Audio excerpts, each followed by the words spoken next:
So I just said we want to run this on like Walmart-sized data. They have the largest database in the world, right? I mean, they get like terabytes. Well, okay, maybe not after the Large Hadron Collider is online. But still, like gigabytes of data. Every point of sale terminal at any Walmart in the world pours into like Fayetteville, Arkansas, or wherever it is. They have this huge data center. And they want to do linear regression, right, over all this data. How do they do it, right? You can't just all load it into MATLAB, right? Like, that's not going to work. So we need a way of doing linear regression as data is pouring past us. Pouring past us. We're not going to just sit and do a huge matrix inversion or something. We don't have time for that because, in fact, like in the time it takes you to do the matrix inversion, you've now like had another terabyte of data stream through your system. So what are we going to do here? We're going to do what's called online regression. Oh, so here's some various features. We're going to do online regression. So the idea is you have some current hypothesis, theta, and we see a new sample. We have the x and the y, and we want to update our hypothesis to minimize the error between what we would predict for this new sample and the actual output that it's supposed to be. Boy, is this ringing any bells for people? What kind of updates do we do in a situation like this? Well, we want to take our hypothesis and decrease the error, so we want to take the gradient of the error with respect to the hypothesis and move down the slope, take a little step of size alpha, some learning rate thing that's like some really small number. So it's the exact same math that we did for Q-learning. The exact same kind of update where, hey, the difference is, since it's a squared error function, how convenient. I even put a 2 in the denominator for you so that when we take the derivative, the 2's cancel, and you get this. So the end result is that the step you make is proportional to the error you have in the prediction of the current hypothesis and the true thing you want to do. I think on the next slide. Yeah, there we go. So for each, and you can do it for each of the dimensions of the hypothesis separately. For the ith dimension, you update it, and this is easy to understand. If your prediction was too high, then the error is going to be positive, and so you multiply by something less than 1 and subtract it. So the hypothesis is going to get smaller. And you're supposed to multiply by how big the feature was, because that controls how much influence this has on the actual prediction. So if you're dealing with huge features, then you want this to be going up and down in a very large way, that dimension. So I think I have another example. Yeah, so if you just 0. Why did I write 0 rather than 1 there? This should be 1. This should be 1 here. Let me show you why.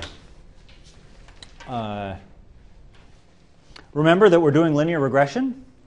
So if this is x1, and this is x2, and this is x3, and this is x4, we have a sum of things where we multiply each dimension by some weight.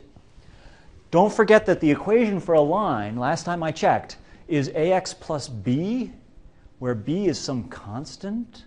So we need a constant here. If we're going to do linear regression, we need a constant. So I'm going to set this input to O as B1. Right? And that way the like W sub 0 is going to be the constant. And we learn what the constant is. So don't forget that. Don't forget the constant when you have to do online linear regression for assignment 5, and don't forget the constant. It helps because now you actually have the right equation for a line. So if you have so the 0th feature is always going to be 1. And then you have, in this example, we have a 2-dimensional input vector, x1 and x2. And the updates are just very straightforward. So there are a lot of names for doing linear regression online like this. I call it LMS, least mean squared.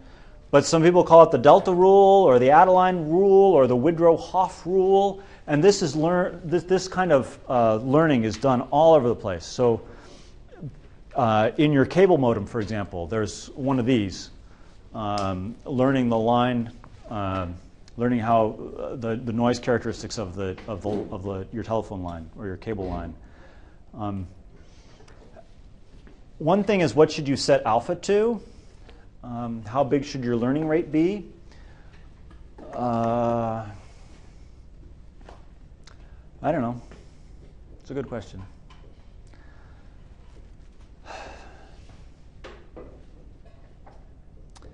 I can tell you some things to try. 1 over n. That's something to try. This might be a little too steep. So you might want to try 100 over 100 plus n. And be the number of examples you've seen so far, like the nth example. So at the very beginning, your hypothesis sucks, and you want to do huge updates. And then as you see in your 10 millionth example, you probably want to do a smaller update because you probably have a better hypothesis by now. It's just amazing to watch this stuff work. It really does work. I don't know if we have a little applet that we can run. We just don't have time at the moment. I'll look for that for the beginning of next class. But it really works great. It's terrific. If the data that you're getting have no noise and actually come from a linear equation, then LMS is guaranteed to learn them correctly, to converge to the correct answer, which is amazingly wonderful.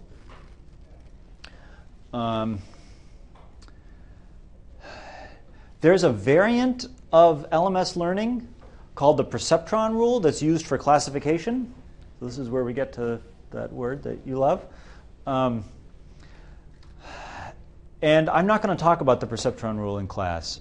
But I will just mention it's very similar to this, except that if your classification is currently correct, you do no updating at all. And the perceptron rule is guaranteed to converge in finite time if there's a linear decision boundary.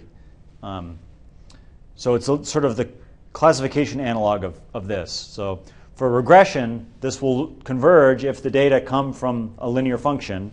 For classification, the perceptron rule converges if the data can be classified by a linear function, by a linear decision boundary. And just because it's linear doesn't mean it's not super awesome, because you can use fancy features or you can do boosting, which we will see either Wednesday or next week.